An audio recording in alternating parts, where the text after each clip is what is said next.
Hello dear students, today we are going to discuss the abnormal behavior of the nitrogen.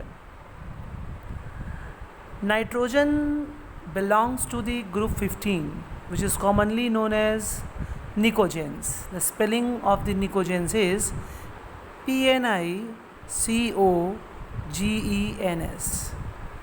Nicogens जो word है, it is made up of two Greek words, that is Nico and gens. Nico stands for suffocating, you can say, or bad smell, and gens, we all know that gens means producing. Yani all the members of the group 15 are producing very bad odor, or you can say very bad smell. So now I'm going to discuss the abnormal behavior of the nitrogen now. Nitrogen behave exceptionally or abnormal in various respect to its family member, such as nitrogen is a gas. Nitrogen N2 is a gas, while rest of the other members are solid in nature.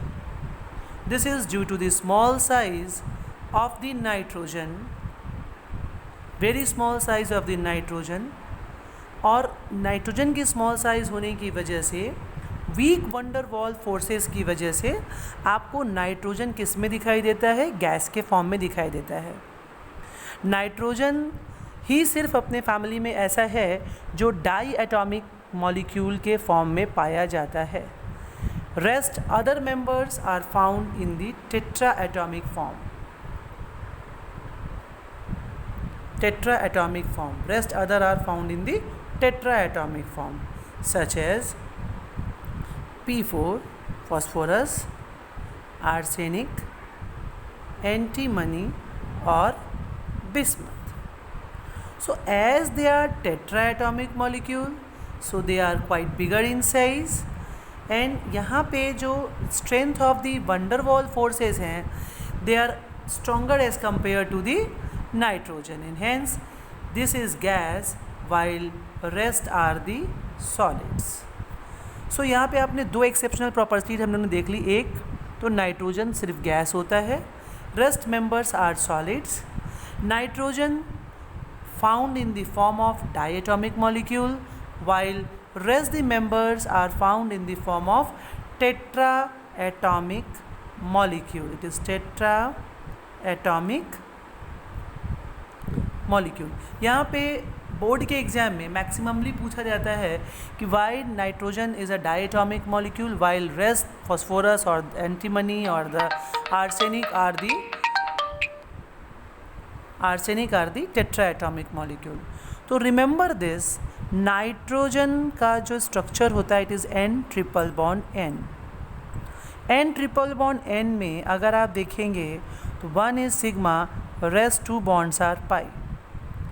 Nitrogen जो molecule होता है उसमें जो nitrogen atom है उसका size बहुत छोटा है, और नाइट्रोजन एटम का साइज़ छोटा होने की वजह से you can see here the effective p pi multiple bonding.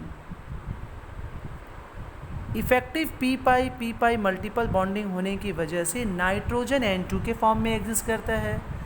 लेकिन अगर आप डाउन द ग्रुप मूव करते हैं तो phosphorus, arsenic, antimony and bismuth, atomic size चूँकि यहाँ पे बढ़ रही है डाउन द ग्रुप मूव करने पे, इट इंक्रीजेस, और एटॉमिक साइज़ बढ़ने की वजह से यहाँ पे इफ़ेक्टिव पी पाई ओवरलैप नहीं हो पाता है.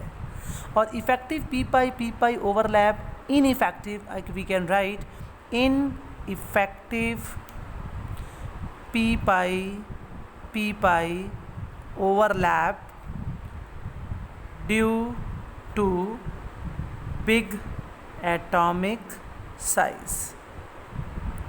और इफ़ेक्टिव ओवरलैप पी पाई न होने के कारण ये डायटॉमिक ना हो के किस में होते हैं, they exist in the form of tetra atomic molecule.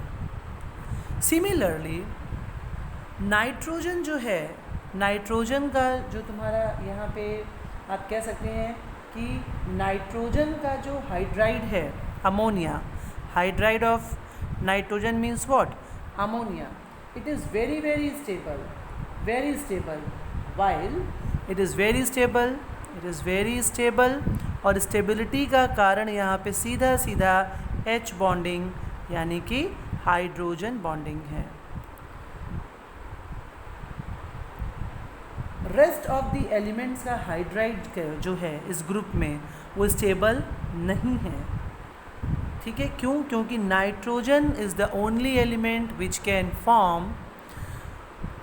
Form the hydrogen bonding here.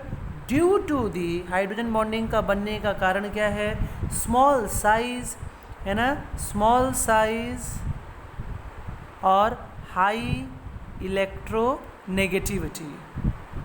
ये दो कारणों से आपका नाइट्रोजन तो बनाता है H बॉन्डिंग और अमोनिया को स्टेबलाइज करता है, लेकिन बाकी बना नहीं पाते हैं।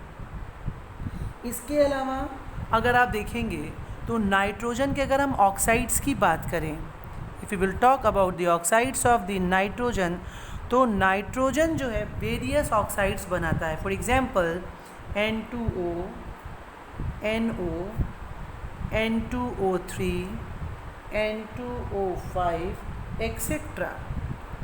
जबकि rest of the family members maximally form either the M2O3 or M2O5 according to the possible oxidation state, that is +3 and +5.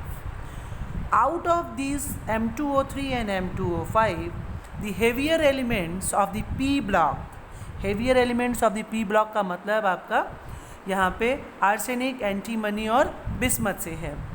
These arsenic, antimony or bismuth would like to remain in the form of M2O3, not in the form of the M2O5.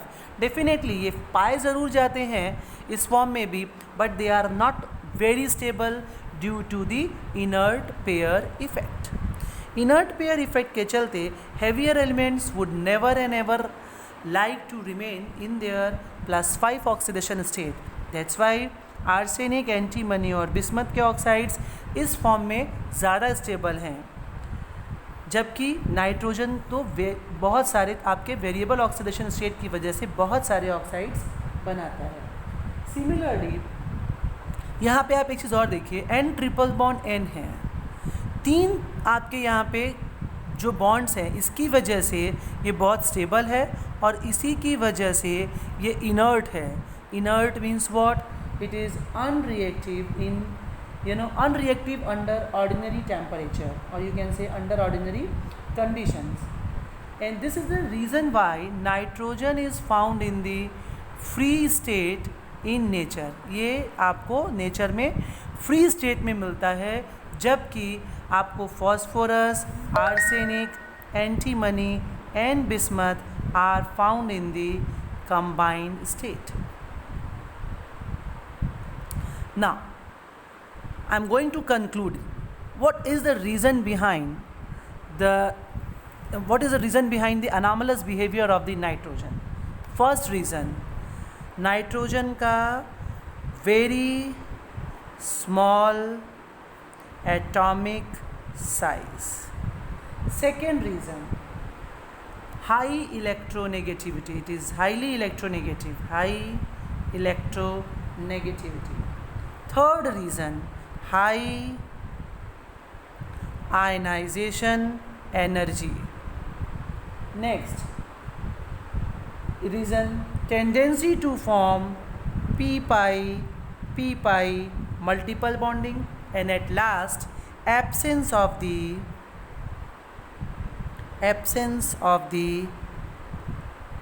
vacant d orbital.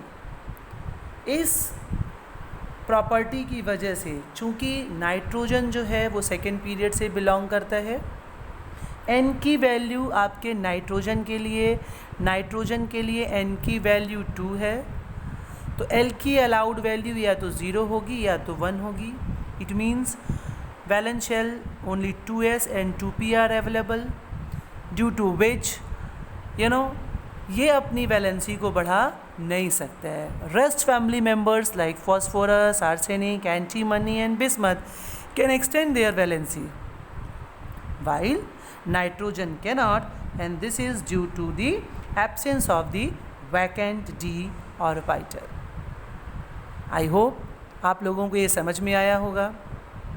फिर भी आप NCERT एक बार parallelly पढ़ते रहिए. In case of doubt you can comment. Thank you and Jai Hind.